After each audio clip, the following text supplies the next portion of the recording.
본 방송에서 제공하는 투자 정보는 투자 판단에 대한 조언입니다. 방송에서 제공하는 주식의 가치, 가격 상승 및 가격 하락에 대해서는 방송사에서 보장하지 않습니다.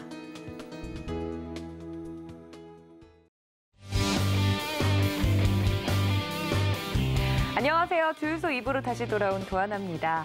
자, 우리 시장을 보시면서 많은 투자자분들이 아니 글로벌 시장 대비 우리나라만 이렇게 빠질 일인가 하고 이번 주 시작 기분이 그다지 좋지 않았을 것 같습니다. 그나마 나은 점은 미국의 선물지수가 그나마 좀 올라와 주고 있어서 내일은 좀 양봉을 기대해 볼만 하지 않나라는 이야기들이 나오고 있는 이 와중에 대체 우리 시장만 왜 흔들린 것이고 거기에 영향을 준 이슈들은 정확히 무엇인지 궁금하신 분들 많으시죠? 오늘도 그 내용 알차게 전해주실 전문위원님 모셨으니까요. 지체 없이 바로 만나보도록 하겠습니다. 함께 보시죠.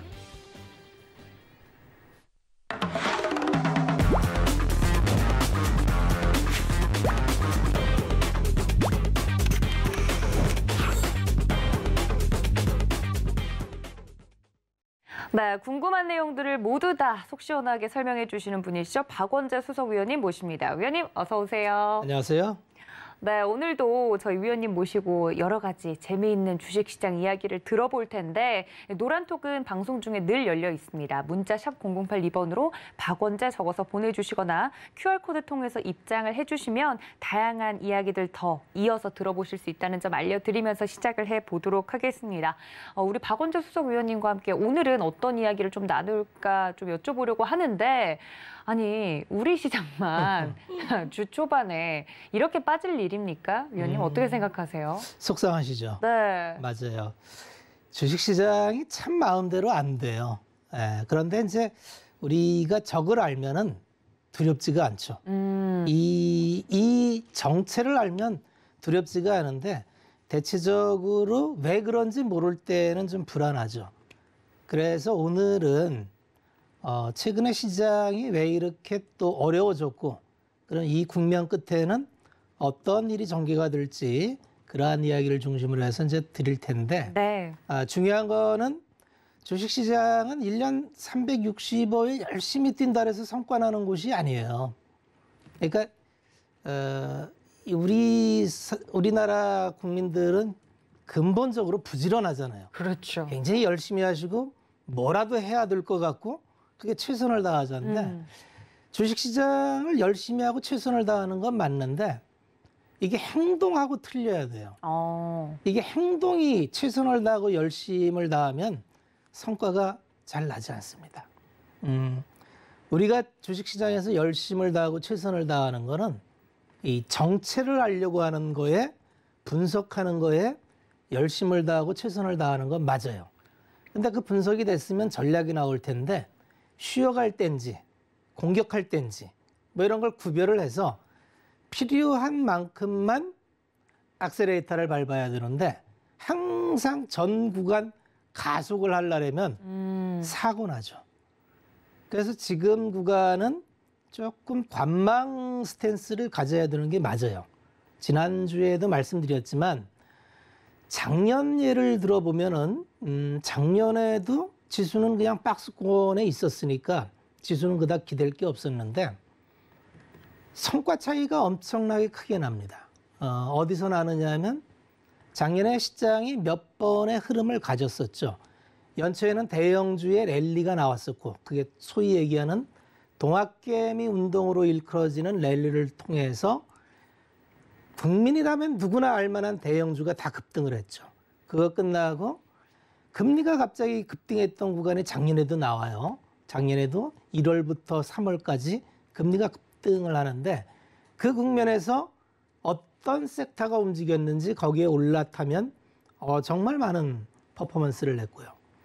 여름 이후부터 뭐 피크아웃 논란 불거지면서 작년 1년 한 해 내내는 쇼티지와 피크아웃 이게 시장을 괴롭혔죠.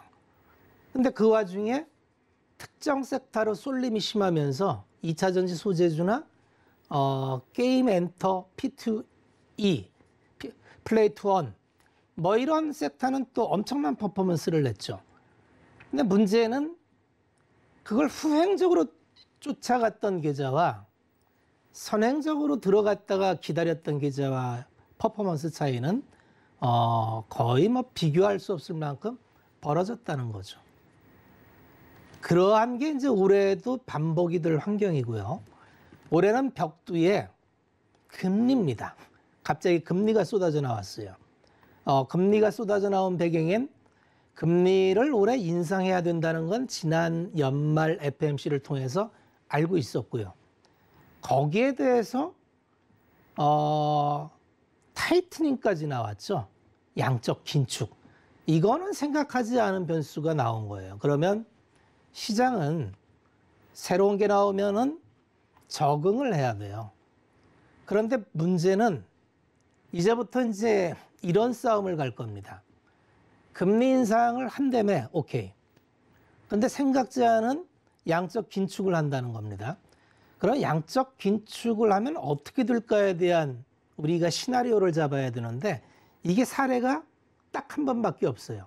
그러다 보니까 또 오래 하지 않았기 때문에 충분하지도 않고 그래서 올해도 결국 변동성을 안고 갈 수밖에 없는 환경 속에서 역시 섹터, 실적 이게 중요하겠다 이런 말씀을 드리면서 자 한번 출발을 해보겠습니다. 네. 그래서 금리와 주가입니다. 이렇게 보시면 사실 주식 불패 방송을 들어보신 분들은 너무나 잘 아시겠지만 제가 시장을 분석할 때 뭐 모멘텀이나 테마 이런 쪽 잘 말씀을 안 드리죠. 주된 변수를 갖고 주식시장을 분석하는 게 정석이다. 그래서 그 주된 변수는 유동성이 제일 크다 그랬죠. 유동성. 그 다음에 실적. 그 다음에 모든 자산 가격의 기준인 금리. 그 다음에 대한민국은 수출 주도형 국가이기 때문에 환율이 중요하다 그랬고 이게 작년 초만 해도 이보다 더 좋을 수가 없었어요. 왜냐하면 연준에서는 계속 유동성을 풀어주고 있었고요. QE를 진행했었죠. 실적은 계속 사상 최고가를 치고 있었고요. 금리는 제로금리였고 환율은 적절했고 그래서 작년 초에 야 이보다 더 좋은 수 있는 환경은 없다 라는 말씀을 드렸고 제가 했던 공방에 참여하신 분들은 제 방송을 듣고 용기를 내서 많이 투자를 하셨을 텐데 이게 여름을 지나면서부터 이제 바뀌기 시작합니다. 이 환경들이 바뀌기 시작해요. 유동성에 대해서 이제 조금씩 축소한다는 테이퍼링 얘기가 나오기 시작하고요. 실적에 대해서는 실질적으로는 안 그런데 피크아웃 논란을 분기마다 내고 있고요.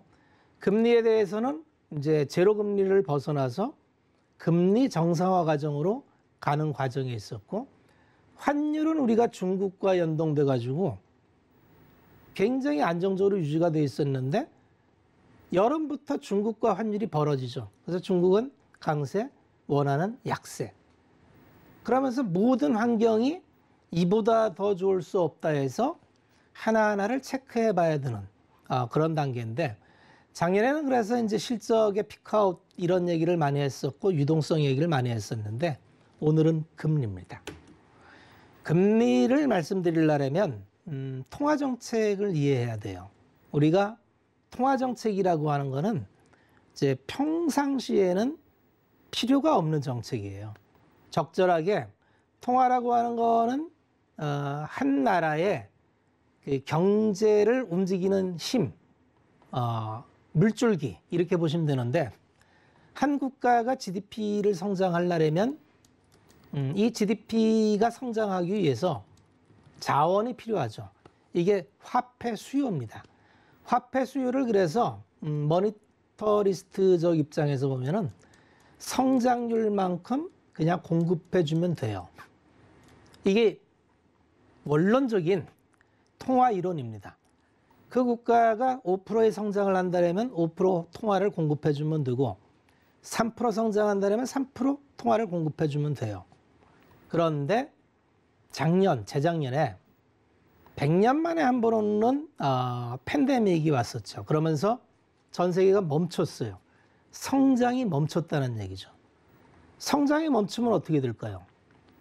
예, 경기가 활력을 잃고 모든 게 다운되니까 생활이 안 되겠죠. 경제 활동이 안 됩니다. 그래서 이럴 때는 전통적인 통화주의를 고집하면 안 되겠죠.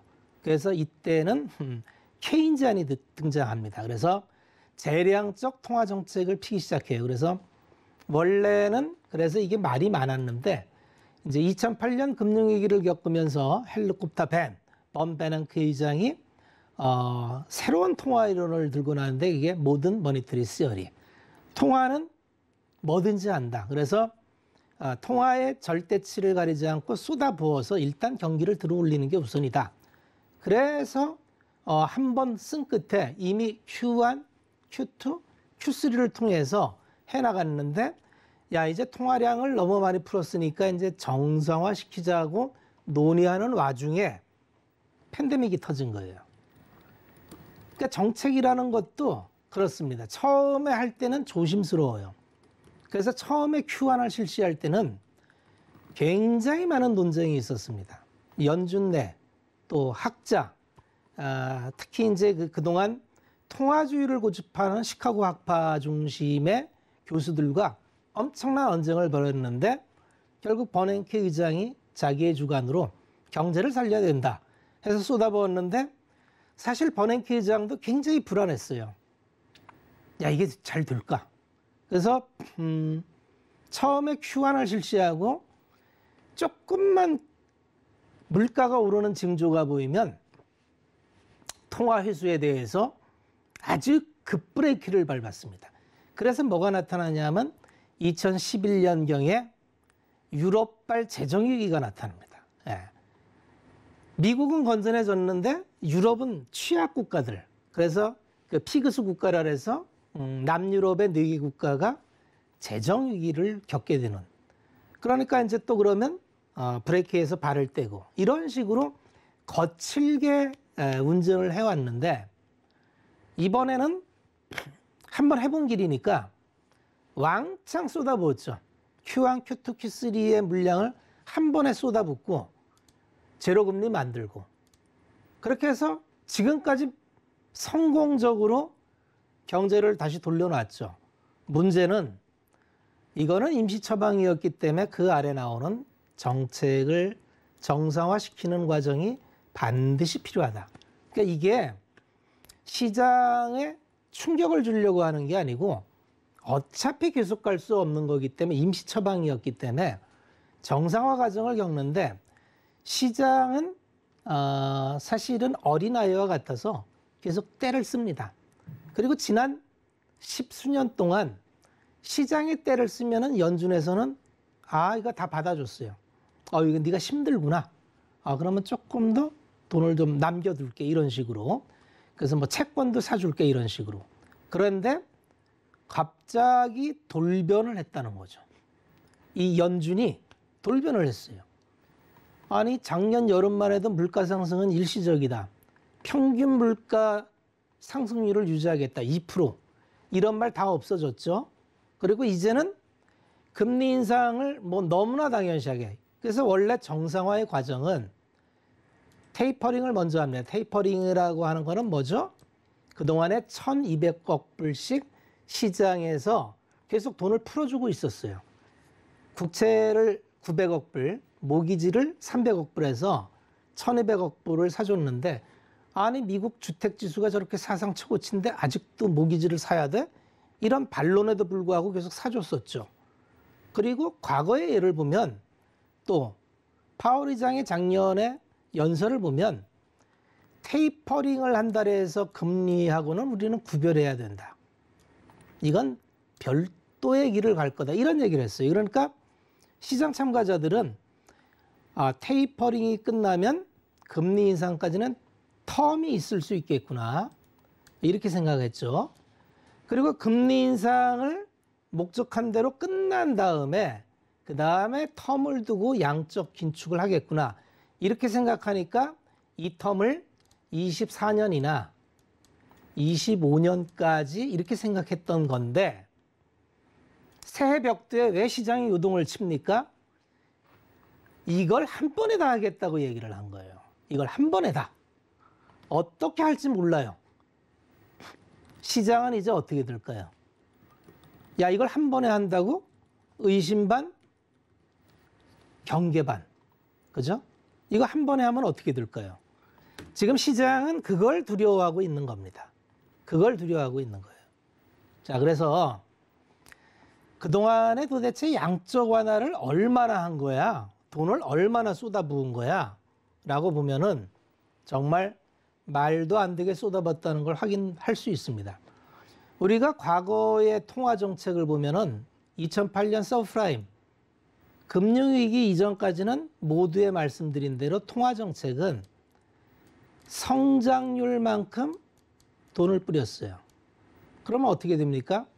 성장이 이렇게 선진국은 깊지가 않죠. 한 3%대 성장이니까 매년 3%씩 이렇게 통화를 풀어도 경기가 돌아가는데 문제가 없었다. 그래서 2차 대전 이후에 연준에서 통화를 물경 40년 푸는 통화의 총 잔액이 8천억 불이었어요. 8천억 불. 한번 보십시오. 최근 10년의 경제가 어땠는지를. 그러고 금융위기 때 버냉키 의장이 양적 완화를 하는데 1차, 2차, 이게 1차, 2차, 3차에 걸쳐서 3조 5천억 달러를 돈을 찍어냅니다. 3조 5천억이에요. 그러면 지난 40년 동안 8천억 불 뿌리면서 유지했던 경제를 3조 5천억 불을 짧은 시간에 4년이 안 되는 시간에 뿌려놓으니까 자, 이때부터 어떤 문제가 생기죠? 양극화가 시작됩니다. 자산시장과 실물시장이 벌어지기 시작해요. 이 돈은 투자할 돈이 아니죠. 이렇게 본원 통화를 발행했는데 이 돈으로 기업이 투자할 돈이 아니죠. 왜 그러냐면 이거 다 투자하면 세상은 뒤집어지죠. 세상의 자원을 다 빨아들이는 블랙홀이 될 겁니다. 처음부터 그럴 생각이 아니었고 그래서 이걸 레포로 중앙은행이 그래서 자산으로 받은 거예요. 돈은 뿌려주되 그 돈을 다시 회수하는 겁니다. 연준에서. 그래서 시장에 우리가 뒷배를 해줄 테니까 안심하고 경제활동하라는 시그널을 주면서 이 돈은 연준에 그대로 있는 거죠. 이게 시중에 돌면 큰일 나죠. 어쨌든 연준은 이렇게 자산을 쌓아놨어요. 그리고 쭉 가다가 2018년도에 처음으로 타이트닝을 합니다. 그동안에 쌓아놨던 채권을 조금씩 매각을 해요. 이 매각하는 방법은 두 가지가 있는데 이 보유한 채권을 시장에다 직접 내다 파는 방법이 있고요. 이건 거칠게 하는 거죠. 두 번째는 만기 돌아오는 채권을 자연스럽게 연장 안 해주고 회수하는 방법이 있는데 두 번째 방법으로 회수하다가 코로나를 맞은 거예요. 그러니까 이번에는 아예 그냥 초기에 다 쏟아버 버립니다. 3조 5천억 불을 그냥 6개월 내에 다 쏟아부었어요. 그래서 기억하시겠지만 코로나가 처음 왔을 때 세상은 그냥 암흑이었죠. 멈췄죠. 모든 게 작동이 안 됐는데 짧은 시간 내에 정상화시킨 거고 지금까지도 1,200억 불씩 채권을 매수해주고 있는데 자, 이거를 지난 1차 양적 완화는 10년에 걸쳐서 하던 거를 이걸 한 번에 다 한다는 겁니다. 어떻게 될까요? 이 고민을 지금 시장은 하고 있다. 이렇게 보시면 됩니다.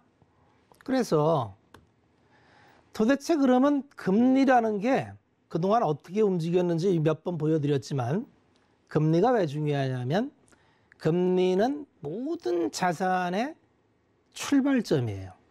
비교점이에요. 만약에 국채금리, 미국채금리가 10%예요. 미국채금리가 10% 있던 적도 있었죠. 이때 국면이에요. 미국채를 투자하면 10%를 줘요. 미국이 망할 수 있나요? 대한민국도 안 망하는데. 근데 그 미국채가 10%를 준다면 투자를 할 필요가 있을까요? 나의 자산의 1년에 10%씩 꼬박꼬박 가치가 늘어난다면 인플레이션이 10% 이상만 가지 않으면 나의 자산 가치가 유지되죠. 그러니까 투자를 잘 안 하죠. 근데 지난 20년 동안, 10년 동안 또는 길게 보면 20년 동안을 보면 역사적 금리는 돈값은 한 5.5% 수준입니다. 5.5% 수준이 역사적 평균의 금리고 이거는 합당합니다. 원래 이론금리라는 게 금리라고 하는 거는 성장률에다가 물가 상승을 더하면 이게 이론금리예요. 그럼 지금 성장률이 한 3% 초반대고 연준에서 타겟으로 하고 있는 물가 기준이 2%면 한 5.5% 되는 거죠. 이게 정상금리예요. 근데 현재는 명목금리가 제로죠. 연준의 기준금리가 아직까지 제로니까. 그러니까 미국 채권금리도 1.7%죠. 그러면 실질금리는 명목금리에서 물가 상승을 빼주는 건데 어떻게 되나요? 실질금리가 계속 마이너스인 상태로 몇 년을 가느냐? 이때부터 최소한 금융위기 때부터 지금까지는 실질금리가 마이너스입니다. 실질금리가 마이너스라는 얘기는 뭐냐면 돈값이 없다는 얘기고요. 그러면 누군가 이 자원을 가지고 차용에 대해서 자유로운 사람은 무한 레버리지가 가능합니다. 무한 레버리지가. 실질적으로 차입 비용이 없는데 이 돈을 내가 무한정 쓸 수 있다면 나의 자산 증식은 무한정 늘어나죠. 그게 지금 10몇 년 동안 2008년 이후에 지금까지 벌어진 전 세계 자산 시장의 추이고 그래서 과거에는 실물과 금융 자산이 1대1 매칭이었던 시장이 지금은 벌어져서 1대3 수준까지 벌어졌다는 얘기죠. 자, 이거는 여러 가지 부작용을 낳는데 미국이 최근에 고용을 실질적으로는 완전 고용인데 취업자 수가 많이 줄죠. 이번에도 비농업 취업자 수가 예상치보다 떨어졌죠. 17만 명. 왜 그럴까요? 왜 그런 일이 벌어질까요? 사람들이 이제 일하려고 하지를 않습니다. 왜냐하면 자산소득으로 소득을 올리는 게 빠르다고 보는 거예요. 그래서 주식을 하고 코인을 하고 부동산을 하고 이렇게 경제활동을 유지하려고 하는 인구가 많아지다 보니까 실물 부분에 투여되는 노동력이 점점 줄어드는 거죠. 그러는 와중에 금리 정상화, 과거의 예를 보면 오늘의 주제가 금리니까 과거의 금리를 보면은 2005년도 요때 한번 금리가 인상된 적이 있었고요. 2015년 말부터 18년까지 금리가 인상된 적이 있었고 딱 두 번이 있었는데 그 두 번 이후에는 그냥 다 제로 금리예요. 그냥 제로 금리입니다. 그러면 이때 이 제로 금리 때는 기본적으로 생각해야 될 게 이 제로 금리가 되면 주식 스타일에 있어서 성장주가 굉장히 유리한 국면이 됩니다. 그래서 지난 10년은 성장주의 압도적인 퍼포먼스를 갖고 와요. 그 대표적인 게 미국의 빵이죠. 미국의 빵이 세상의 성장주의 대표고 이들은 이 제로금리 하에서 미래의 기대 이익을 마음껏 땡겨와서 프리미엄을 한껏 받는 거죠. 두 번째는 유형자산의 시대에서 무형자산으로 넘어가다 보니까 실질적으로 재무제표에 반영되지 않은 플랫폼 기업의 락인 효과. 이건 장부상에 반영되지 않지만 엄청나게 큰 기업 가치를 차지하고 있는 주요 요소가 되죠. 어쨌든지 지금 북밸류로 봤을 때의 미국의 배수는 역사적 고점에 와 있는 게 맞아요. 특히 슐러퍼 같은 경우를 보면은 거의 이제 역사적으로 가장 높은 단에 와 있습니다. 문제는 왜 금리가 중요하냐면 지금 금리가 정상화해도 역사적 평균 금리보다 절대적으로 저평가라는 거죠. 쉽게 얘기해서 요새 가치주냐 성장주냐 이런 논란이 많을 거예요. 그래서 성장주의 시대는 끝났다. 가치주다. 그럴까요? 왜냐하면 절대 금리 레벨이 이번에 올려도 직전에 금리가 이게 2.5% 수준입니다. 여기 2.5%예요. 이번에 2.5%를 넘을지 안 넘을지를 잘 봐야 되고요. 2.5%라는 금리도 역사적 금리 5.5% 대비해선 절대적인 낮은 금리예요. 쉽게 얘기해서 성장주가 끝났다 이렇게 말하는 건 굉장히 단편. 다만 지금은 상대적으로 좀 약할 수밖에 없어요. 왜냐면 제로금리에서 이제 금리가 올라가니까. 성장주가 그동안 한없이 받던 프리미엄, 이를테면 퍼 100배 받던 게 금리가 올라가니까 좀 떨어지겠죠. 근데 퍼 50이면 이게 작은가요? 퍼 50이 작은 건 아니죠. 근데 그동안에는 누구도 퍼 100에 대해서 의심하지 않았죠. 테슬라는 뭐 여전히 퍼 1300입니다. 누구도 의심하지 않아요. 왜 그러냐면 할인율이 없기 때문에 그래요. 금리의 작용은 주가는 기업의 미래 이익을 캐시플로우입니다. 미래에 할인을 하는 거예요. 금리로 이렇게. 그럼 이 할인율이 제로이기 때문에 미래의 캐시플로우가 할인 없이 땡겨오니까 이 기업이 1년 후에 벌 돈, 2년 후에 벌 돈, 3년 후에 벌 돈, 100년 후에 벌 돈을 다 땡겨와요. 그러니까 작년에 수소 테마 갈 때 모 회사 리포트 나왔을 때 할인 모형으로 했는데 40년 후에 이익을 땡겨오는 모형으로 맞췄어요. 그런 일이 가능한 건 할인이 없기 때문에 그래요. 그러니까 현재 주가가 정당화되죠. 근데 이 할인이 금리가 올라가면 이 모델이 정당화가 안 되죠. 그래서 팁이 나오면 정말 꿈 가지고 엄청나게 밸류에이션을 높였던 섹터는 조심하는 게 맞습니다. 왜냐하면 할인이 없다가 할인이 들어가면 이를테면 퍼 100, 작년에 흔히 나왔던 2차전지 소재주 다 100까지 갔었잖아요. 4년치를 땡겨왔잖아요. 지난 연말부터 제가 계속 드리는 말씀이 이런 건 조심해야 된다는 거죠. 이런 건 조심하자. 그렇지만 성장주가 끝났다? 아니죠. 2020년대는 성장의 시대입니다. 성장주의 시대예요. 왜냐하면 새로운 산업, 새로운 기업, 새로운 섹터가 너무 많이 나오고 이 섹터에서 앞으로 창출될 부가가치가 미래의 먹거리가 너무 많다는 거죠. 그래서 배제하는 게 아니라 속도 조절이 필요하다. 그 속도를 어떻게 맞추는지는 과거에 이러한 금리 인상기 때 어떤 기업이 주도했고 그 주도했던 섹터가 어떤 일을 나타내는지 잠시 후에 좀 보여드리면서 이어가도록 하겠습니다. 자, 그래서 우리는 이제 이 금리로 인해서 이런 논란에 이제 휩싸였어요. 야, 이제는 경기 민감주나 가치주를 해야 돼. 아니야, 그래도 성장주야, 방어주를 해야 돼. 뭐 이렇게 이제 이분법으로 하는데 사실 이분법으로 얘기하면 대비되기 때문에 설명하기 좋고 논리적인 것 같지만 지금의 주식시장이나 세상의 현실은 이게 이분법적으로 딱 갈라지지가 않아요. 가치주이기도 하면서 성장주이기도 하고 성장주인데 가치주기도 한 게 많아요.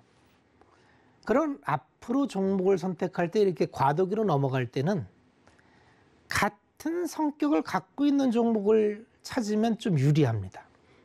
이러면 전통 가치주, 이를테면 화학 섹터가 요새 돈을 잘 벌죠. 이 경기 민감주라고 하는 거는 정의를 하면은 사이클에 민감해요. 그래서 돈을 벌 땐 많이 벌고 경기가 꺾으면 돈을 못 벌고. 그래서 왜 시크리컬이나 민감주가 평가를 못 받냐면 지금은 돈 많이 벌어요. 지금 돈 많이 버는 거 다 알아. 철강 돈 잘 벌어. 화학도 잘 벌어. 조선은 아직 못 봅니다. 좀 이따 잘 벌어요. 기계 이런 것들이 돈 잘 버는데 피크아웃인데 작년 1년 내내 들었죠. 피크아웃인데 그 경기 꺾이면 어려운데 근데 그게 1년 동안 가면 그 피크아웃이 어떻게 되는 거죠? 어쨌든 성장은 없어. 그러니까 아주 고밸류를 받기는 어려워요. 그렇지만 지금 갖고 있는 실적을 무시하기도 어렵다는 거죠. 이런 섹터에 들어가 있는 게 조선, 기계, 철강, 화학, 건설, 반도체, 자동차까지가 대체적으로 경기 민감주로 분류를 합니다. 이 경기 민감주로 분류된 섹터는 대체적으로 사이클을 타고, 그래서 지금은 굉장히 돈을 잘 버는데 이 돈 잘 버는 게 꺾이면 굉장히 급격하게 꺾이더라는 걸 과거 경험을 통해서 우리가 겪어봤기 때문에 그게 높은 밸류를 주지를 않아요. 그런데 너무 싸면은 야, 이거보다 더 떨어질 수 있나? 이런 게 들어오는 거죠. 딥밸류. 방어주나 성장주 개념은, 방어주라는 거는 경기 순환을 별로 안 타는 거예요. 그게 통신, 뭐 휴대폰 같은 거 경기 나쁘다 그래서 휴대폰 안 쓰지 않죠. 해지하지 않죠. 유틸리티, 뭐 전기, 가스 이런 거 끊을 수 없죠. 지금 유럽이 난리가 난 게 유틸리티 때문에 난리가 났죠. 친환경을 가면서 풍력, 태양광 이걸 배팅했는데 바람이 안 부네. 그리고 석탄 떼지 않으려고 LNG를 했는데 러시아에서 파이프를 끌어버리래. 그러니까 어떻게 되죠? 유틸리티라는 건 굉장히 사회 안전망이기 때문에 가격이 변동성이 없어야 되는데 실질적으로 전기세 이런 게 가정당 막 50만 원 나오고 가스료도 그렇게 나오고 그런 일을 겪고 있는 거죠. 그다음에 제약 음식료 이런 류들이 대체적으로 경기 방어주에 속하는 것들이고 그래서 지금 막 시장이 어지럽고 방향을 못 잡으면 대체적으로 방어주 쪽에 피하려고 하는 수요가 살아납니다. 그래서 이런 섹터는 크게 변동이 없어요. 성장주라고 하는 건 구조적으로 성장할 수밖에 누구나 다 아는 거. 이익이 계속 성장하는데 문제는 프리미엄을 얼마 줄 거냐는 문제예요. 너 계속 성장하는 거 알겠어. 전기차 뭐 알겠어. 야 근데 100배는 좀 이렇게 되는 거죠. 야 5년치를 땡겨오는 건 좀 너무 심한 거 아니야? 그 속도를 얼마나 조절할 거냐가 이제 투자자가 해야 될 일이고 그러다 보니까 이게 모멘텀이 됩니다. 몰리면 쭉 올랐다가 야 이거 좀 심한데 그러면 훅 빠지고 덜컹덜컹 되는 거죠. 그래서 결국 투자자의 스타일에 따라서 전략을 잘 세워야 돼요. 이렇게 덜컹거리는 섹터에 투자하는데 전략 없이 몰빵, 레버리지 하면 어떻게 되겠습니까? 한 방에 훅 가죠. 투자라는 거는 결국 전략이에요. 시장 상황에 맞게 어떠한 전략으로 내가 대응해 나가느냐. 그런 것들이 전기차, 수소, 신재생, 우주, 자율주행, UAM, 로봇, 메타버스. 앞으로 나올 무한의 많은 성장 기업들, 갈 수밖에 없는 기업들. 여기에 포함한다면 뭐 엔터 이런 것들도 무한 확장의 경험을 파는 거니까. 그러한 속에서 투자자는 결정을 해야 된다는 거죠. 자, 그러면 이제 금리가 정상화로 가는 과정이 이제 발표가 됐습니다. 아까 얘기한 대로 테이퍼링, 금리 인상, 타이트닝까지. 근데 사실 타이트닝과 금리 인상은 동의어예요. 타이트닝을 하면 유동성을 빼는 효과가 있기 때문에 금리 인상도 유동성을 줄이는 효과죠. 타이트닝도 유동성을 줄이는 효과. 그래서 타이트닝을 한다면 금리 인상을 빠르게 할 필요가 없죠. 결론은 뭐냐면 연준은 정해놓고 하는 게 아니라 시장을 보고 할 텐데 중요한 거는 뭐냐면 연준의 목적이 시장을 죽이는 건가요? 나는 시장을 죽여서라도 물가를 잡겠다. 이게 연준의 목표는 아닐 겁니다. 대체적으로 4분면이 나와요. 성장, 고성장이 있겠고, 그죠? 저성장이 있겠고. 지금 세상은 두 가지로 고민하고 있어요. 물가, 고물가가 있겠고 저물가가 있겠고. 그러면 지금까지 4.4 면에서 세상은 만성 저성장 저물가였어요. 2008년 금융위기 이후에 금리는 제로금리였고 성장은 안 나와요. 그러니까 성장이 좀 떨어질만 하면은 연준은 간단했습니다. 부양하면 됐어요. 돈을 막 풀어가지고 야, 내가 도와줄 테니까 좀 힘 좀 써봐. 투자 좀 해. 돈을 밀어서 고성장을 유도를 했죠. 근데 이때는 고민도 없었던 게 물가라는 게 도통 올라가지를 않아요. 아무리 돈을 풀어도 물가가 안 올라갑니다. 그래서 소위 얘기해서 이게 빅테크의 혁명이다. 중국의 저가 공산품을 빅테크의 유통혁명을 통해서 그래서 이제는 물가 상승이라는 건 없다 이랬어요. 그래서 지난 15년 동안 연준은 단 한 번도 물가 고민을 안 하고 정책을 폈어요. 돈 찍어내면 돼. 야, 성장이 좀 떨어져? 알았어. 돈 줄게. 양적 완화. 빵빵 뿌려대도 아무 문제가 없었는데 팬데믹 이후에 인플레 망령이 보이기 시작했다는 거죠. 아마 내일 발표되는 CPI가 예상치가 7.1%인데 이게 물가예요. 7.1%. 제로금리의 물가가 7.1%하면 이게 감당이 되겠습니까? 이게 성장 더하면 10%인데 우리는 아까 표에서 봤듯이 70년대에 엄청난 인플레의 망령을 봤어요. 인플레가 무서운 거는 경제 주체들한테 기대감을 심어주는 겁니다. 물가가 올라? 한 번도 물가 오르는 걸 구경한 적이 없었는데 물가가 올라? 그럼 경제 주체는 뭘 할까요? 제일 먼저. 사재기를 합니다. 물건을 쟁여놔요. 어차피 지금 사면 물가가 계속 오르니까 지금 사는 게 이득이잖아요. 자동차 반도체 쇼티지가 그 영향이 대단히 큽니다. 오른다는 기대 심리가 생기면 경제 주체들은 필요 이상으로 사재기를 해요. 그러면 경제가 유기적으로 돌아가는데 엄청난 저항이 됩니다. 왜? 정책 효과가 잘 안 먹혀요. 그래서 경제학에서 가장 힘든 게 뭐냐면 기대 심리예요. 기대 심리가 생기면 이걸 꺾을 수가 없어요. 그래서 이게 괴물처럼 자라기 전에 싹을 잘라야 되는데 연준은 지금 그걸 하겠다는 겁니다. 물가 상승의 망령이 지금 보이기 시작했으니 자, 두 가지예요.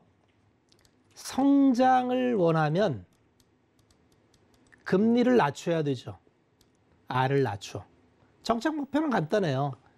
아까 금리 정책이라는 건 성장을 목표로 하면 제로금리로 만들면 돼요. 그럼 경제 주체들이 보다 저리의 자금으로 자유롭게 투자할 수 있죠. 물가가 오르면 물가를 잡으려면 어떻게 해야 되죠? 금리를 올려야 돼요. 양립할 수 있나요? 성장을 위해서는 금리를 낮춰야 되고 물가를 잡으려면 금리를 올려야 돼요. 그러면 이걸 연준이 이럴 땐 이랬다, 저럴 땐 저랬다. 야, 성장이 떨어져? 알았어, 금리 인하. 다음 분기에 가서 야, 물가가 올랐어? 금리 인상. 정책을 이렇게 비면 어떻게 될까요? 경제 주체들이 우왕좌왕해서 아무것도 안 됩니다. 그래서 보통 이럴 때에는 이 성장을 올리기 위해서 20년 동안 엄청나게 노력을 했는데 성장이 안 나오죠. 이거는 굉장히 장기전으로 해야 될 이것도 괴물 같은 문제예요. 지금 성장이 안 나와요. 어떠한 방법을 써도 성장이 안 나오는 그런 사회에 살고 있는데 물가는 이건 단기전으로 끝내야 돼요. 단기전으로. 지금 빨리 때려잡지 않으면 경제 주체가 기대 심리가 생기면 이거 잡을 수가 없어요. 그래서 연준이 지금 하는 의도는 뭐냐? 물가부터 잡겠다는 겁니다. 이미 이게 확 선언을 한 거예요. 한 번에 다 하겠다는 거 아니에요. 테이퍼링, 금리 인상, 타이트닝까지 한 번에 다. 그러면 성장이 확 주저앉으면 어떻게 될까요? 예, 악셀을 떼는 거죠, 발을. 속도 조절을 하겠죠. 그럼 이게 정해진 경로가 있을까요? 예, 시장 반응을 보며 하겠죠. 그래서 자, 올해 시장 정리를 할게요. 올해 시장은 실물의 성장 속도가 정책의 이 브레이크를 견디면 조금 다음 거를 가요. 야, 내가 금리 인상을, 자, 테이퍼링 한 달 했어? 시장 잘 가네? 오케이. 자, 3월 달에 금리 인상했는데, 여전히 변화 없이 가? 오케이. 자, 6월 달에 또 금리 인상? 잘 가네? 오케이.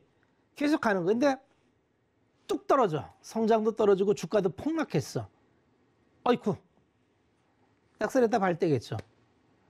자, 여기서 속도 조절합니다. 이런 멘트가 나올 겁니다. 자, 그러면 전략은 어떻게 될까요? 큰 그림에서, 우리가 정말 큰 그림에서 이번 상승장이 끝났느냐 안 끝났냐가 굉장히 중요한데, 이번 상승장이 끝나기 위해서는 계속 얘기지만 오바 캐파가 있어야 돼요. 과잉 투자가 있어야 됩니다. 과잉 투자가 있었나요? 이제 투자 시작도 안 했는데. 특정 분야 빼놓고. 그리고 앞으로는 ESG, 탄소 제로 환경으로 가기 때문에 전통 산업엔 투자를 못해요. 석유화학, 철강, 시멘트, 탄소를 많이 배출하는 산업은 투자를 못합니다. 여기서 상승장이 끝난다면 이 돈들은 어디가 있는 거죠? 이렇게 풀어놓은 돈들이 다 어디가 있는 거죠? 우리 계정을 1대3으로 빵 튀겨놨는데 이 돈이 어디로 가느냐는 거죠. 여전히 투자할 돈은 많다는 겁니다. 투자할 돈이 많아요. 자원이 많아요. 아이디어만 있으면 펀딩 받기 참 좋은 계절입니다. 결국은 이 속도의 문제를 어떻게 처리할까가 관건이고, 자, 이제는 주가와 연동돼서 이제 이런 얘기 맨날 해봐야 재미없으니까, 아까 이제 금리 인상할 때 몇 번의 사례를 통해서 이제 2000년 중반에 금리 인상을 했을 때 그럼 기업들이 죽었느냐? 그렇지 않다는 걸 좀 보여드릴게요. 2004년부터 7년 사이에 금리 인상할 때 이러한 기업들이 있어요. 현대미포조선이 그 당시에 대장 역할을 했는데, 아까 금리 인상이 그냥 제가 차트 다시 안 보여드리고 요 국면이었어요. 이 국면이 금리 인상기였어요. 현대미포조선은 수리조선으로서 사실 현대중공업그룹에서 그냥 선박 수리를 하던 곳이었는데, 중국이 전 세계의 자원을 빨아들이면서 배가 부족해요. 배가. 그러니까 아니 도크 있으니까 배 만들면 되잖아. 그래서 중형 탱크 전역으로 현대미포가 이때 배를 건조하기 시작합니다. 그러면서 재무제표가 급상승. 이게 키포인트입니다. 재무제표가 완전히 달라져요. 이때부터. 재무추이를 보면 적자를 이렇게 내던, 그 앞단을 보면 이게 수리조선을 하니까 뭐 뚜렷하게 그렇게 강점이 없어요. 그래서 적자 나고 뭐 매출도 그냥저냥 뭐 이러던 기업이었던데, 갑자기 시대의 흐름을 타고 수리조선에서 선박을 만들면서 보십시오. 적자 나던 기업이 6천억까지 실적이 퀀텀 점프를 해요. 퀀텀 점프. 이게 중요합니다. 실적이 퀀텀 점프를 하니까 어떤 문제가 나오느냐? 주가가 뜁니다. 왜 우리는 실적이 함수를 하냐면 그냥 러프하게 봐도 50배 떴어요. 러프하게 50배, 5배가 아닙니다. 50배. 주식시장을 통해서 초기 주식 자산가가 나타난 시기가 이때예요. 이 금리 인상기 때 대한민국 초대 우리나라에 제대로 가치 투자를 표방한, 기업 분석을 표방한 투자가들이 돈을 제대로 벌을 때가 다 이때예요. 아니, 주식 하나 샀을 뿐인데 1억을 넣었더니 50억이 됐어. 실제 그랬습니다. 한 3년 있더니 50억이 됐어. 이게 뭔 일이야? 일하고 싶겠습니까? 그래서 많은 전업 투자자들이 생겨요. 야, 이게 자본주의가 부가가치가 높은 거구나. 이거 생각을 해보세요. 자본주의가 이게 자본주의예요. 주식시장을 통해서 이걸 누가 다 갖고 갑니까? 한국 시장은 외국인이 대주주죠. 배당 주는 거. 대한민국의 성장의 과실을 외국인이 다 갖고 가잖아요. 자본시장은 그렇게 뭐 불로소득을 누리는 곳이 아니고 제대로 분석해서 기업도 모르는 부가가치를 만들어내면 그런 성과가 나오는 곳이 자본시장입니다. 금리 인하기 때 다 있었어요.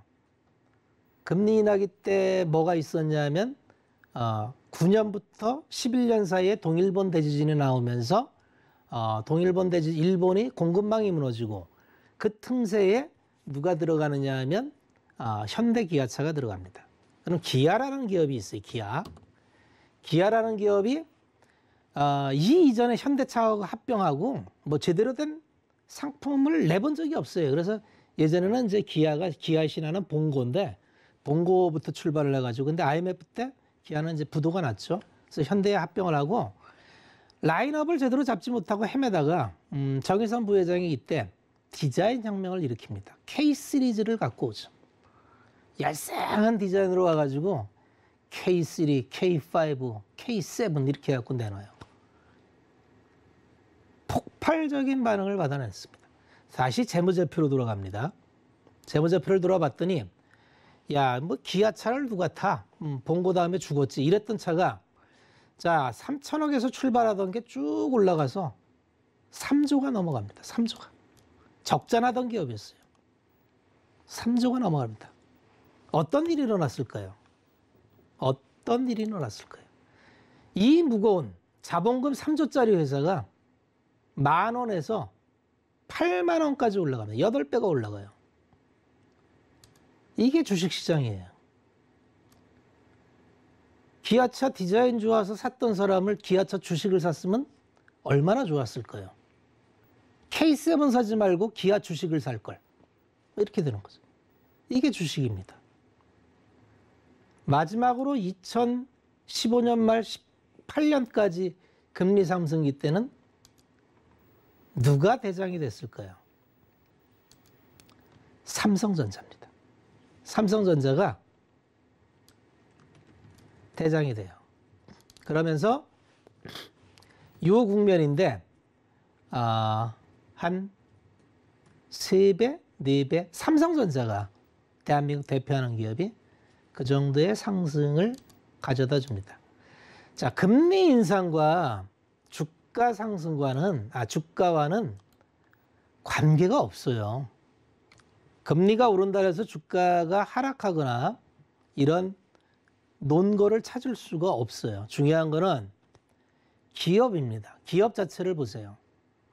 기업이 EPS가 계속 올라가고 시장이 확장되고 어떤 드림과 소비자 매칭이 되는 그런 기업, 경쟁력 기업을 찾는다면 투자자는 그걸 해야 되는 일이지 저처럼 어지간히 시장에 있어서 펀더멘탈 분석하고 거시 매크로 보는 사람도 시황은 어려워요. 내일 오를까요? 내릴까요? 그건 몰라요. 계속 말씀드리지만 그걸 맞추는 게 투자가 아닙니다. 투자는 이 정도의 얼개를 가지고 내가 투자할 만한 가치 있는 기업을 찾아서 그 기업과 동행하는 겁니다. 동행한 결과는 방향을 한 번만 맞으면 인생의 한 꼭지만 잡으면 우리 시청자분들은 주식 때문에 고민하지 않아도 돼요. 매일 새벽에 눈 일어나가지고 단타 종목 찾아가지고 오늘의 급등 종목 찾아서 따라다녀갖고 수익 나셨습니까? 몸만 고단하지. 10년을 해도 늘지를 않아요. 오늘은 여기까지 하겠습니다. 네, 정말 피가 되고 살이 되는 말씀을 오늘도 많이 해주신 것 같은데요. 혹시나 마지막 저희 수석 위원님께서 하신 말씀에 뜨끔했다라고 하시는 분들은 주저없이 노란톡으로 들어오시면 좋을 것 같습니다. 문자 샵 0082번으로요. 박원재 적어서 보내주시거나 QR코드 통해서 보내주시면 함께할 수 있는 방법 안내를 해드리도록 하겠습니다. 또 본 방송에서 제공해드린 정보는 투자 판단에 대한 조언일 뿐 해당 주식의 가치나 수익률을 보장하고 있지 않다는 점까지 알려드리면서요. 저는 수석 위원님과 함께 여기서 인사드리겠습니다. 시청해주신 여러분 고맙습니다.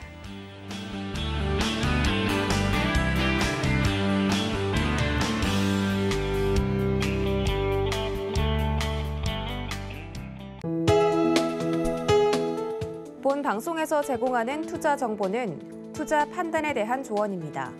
방송에서 제공하는 주식의 가치, 가격 상승 및 가격 하락에 대해서는 방송사에서 보장하지 않습니다.